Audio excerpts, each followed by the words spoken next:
So now we're going to talk about how we actually run SQL commands to talk to the SQL server. So even though you may be running everything on your laptop, or you may be running it in a server with the SQL server running on the same hardware as you're running your SQL commands, the best way to think about SQL is that there is often a database server. And so in production systems and in scalable systems, in effect you have a client. So this is a client. And then you have a server. The client and server might be on the same computer, but the key thing is to mentally understand that this client is very different software than the server is. The server is the magical software that comes from decade or more of amazing software developers who figured out the math, the joins, all this stuff, the magic performance. Just let's thank these people who wrote these servers and how smart they are so that we don't have to be that smart. Now, if you want to be a computer scientist, you can spend your whole career making one tiny corner of this a little faster. And that's what PhDs are written, PhDs in computer science. Matter of fact, if my master's degree could be thought, it's a dot that's so small that you could barely detect it. So a lot of smart people have made this database server. What we do is we basically type in SQL commands and we send them to this server, and then the magic happens, and there's disk drives and stuff like that. Data comes in and out, there's memory, it's all cached, all kinds of fun stuff, and then we get our answer back, right? And so the way we perceive this is we talk to some kind of a client which forwards the commands to the server, which does all the work, and then gives us this thing back. And so you can have software that runs in a web browser like PostgreSQL, or that can run as desktop application, but I'm going to focus on using the command line. And I'm going to teach you most of this class to use command line. Everything that I'm going to teach you, you could use in the other clients, but I like command line in particular because it's easier for me to document, and I'm not spending so much time making screenshots, but it's also more accessible, meaning that people with visual impairments can use the command line, I think, a lot more naturally than some full-screen software. So we're going to do Postgres on the command line. The other thing that I'm going to do in this class is I'm going to teach you Linux. Now, most of what I'm going to teach you in Linux would work in Mac OS under the terminal. It could work in Windows with the bash shell if you're doing that. But I'm just going to show you the Linux, and if there's a little bit of adaptation that you have to do, or if the output is a little different on Mac or Windows bash, or you can figure out how to use Windows native, I just think ultimately the world is accepting the fact that on the servers we're going to run Linux. I mean, Linux on the desktop, that's a different kind of religion, but Linux on the servers is just done. So there's a lot of stuff we're going to do on servers, and so I'm not going to hide it, and I'm going to teach you Linux. So we have a $sign prompt. It's Linux, and I'll show you one command. Sorry, I've taught a lot of classes that I just have to say, and in Windows and in Mac and Linux. Actually, what I do is I would teach Windows and Mac and never teach Linux, which probably was the wrong thing. Now I'm going to teach Linux and not Windows and Mac. Okay, Chuck, back to the lecture. Okay, so the client, remember, there is somewhere magically out there on the other side of the internet a database server. This client, PSQL, is a client that we're going to run locally. Now, somebody, either you or us, have set up a Postgres server out there. And there is, when you connect to that server, an account and a password. And based on that account and password, you get permissions in the server. So when you first set the server up, you create what's called the super user. And there is the Postgres, and Postgres is the super user, and that's what we're saying here. Let's log in as Postgres. And then you have made a super user password. Usually that's part of the install process. You may or may not have this. It's okay if you don't. And then we get the prompt. And so it's a command line prompt. And the # is kind of the Unix old school way of saying you are the super user. And you can do things. In particular, we can create other users. So this is a joke from XKCD. I love XKCD in particular because he makes his comics Creative Commons attribution, which means I can put them in this lecture. So there's a person on the left says, make me a sandwich. And the person on the right says, what? Make it yourself. And the person on the right said, yes, you do. sudo make me a sandwich, and the other person says okay.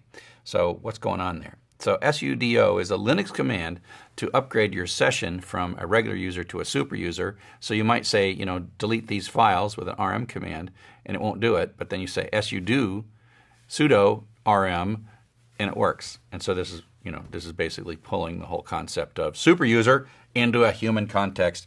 And this is, have many friends that have this as a T-shirt.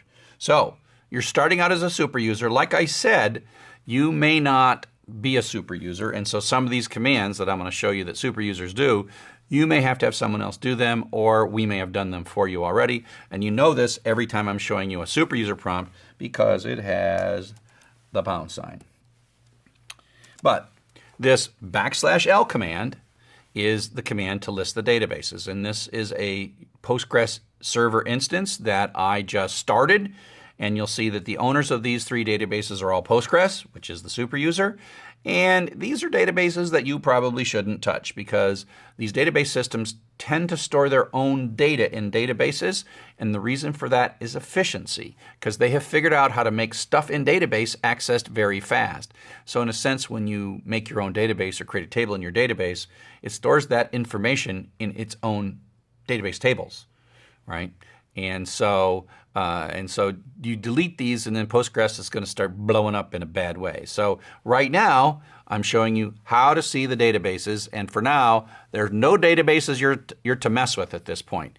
These databases will change based on commands that you're going to type to Postgres, but don't do anything to these. Don't think, oh, I'll save myself some disk drive, so I'm going to delete the Postgres database. Well, then Postgres will stop working. Maybe to warn you, I never even tried, so I don't know what happens because I'm not going to do it. Okay, so the first thing that you want to do is you want to create your own database because you're not supposed to mess with the ones that are already there. So this is your first SQL command. And so I'm putting them all in uppercase. They don't have to be uppercase. The first thing we see about SQL is a little wordier than most programming languages. And that's because single SQL statements are so powerful that we want to be able to have the best chance of sort of reading them. So we don't call it CUZ for create user. We call it create space user. That's actually one command. So create space user, and I'm going to make an account. Okay. And then I'm going to say with password, and I'm going to give it a password of secret. And then I'm going to say create database. People, a database contains multiple tables, with owner, PG free. So now I have in my database server, I'd made a new empty database, and I have access credentials that I can get into that. So my SQL client can now talk to that database as long as I present these credentials. And then \Q gets me out of that particular session, because all I really wanted to do as the super user was create the user and create the database. Now, in your situation, you might have been handed a database, user, and password, and that's enough to connect and start doing stuff. And so I'm just showing you this in case you're doing this all by yourself on your own computer, how to get the whole thing started. So now we're going to connect to the database. And so we're going to say PGSQL, start the client at Linux, name a database, name of user, and then you enter your client, right? So now here you got this database people sitting on a server, and then we have some credentials that allow us to get into that. So that's what we're doing, okay? And now, for me, the first thing I always do is like, what's here?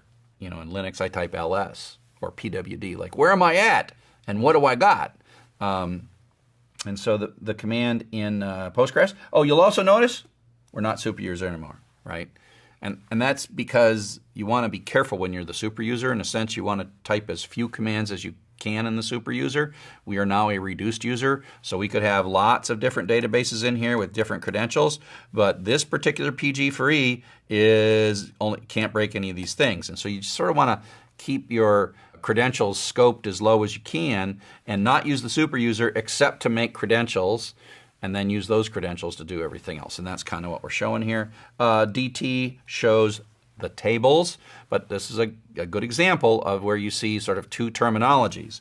This DT says tables, and then we hear relations. So relation is the more hoity-toity of the terminologies, and tables is the more like I'm a nerd version of those terminologies. So we have no tables, and we're not a super user. So let's make a table. So here we go. We're going to make a table.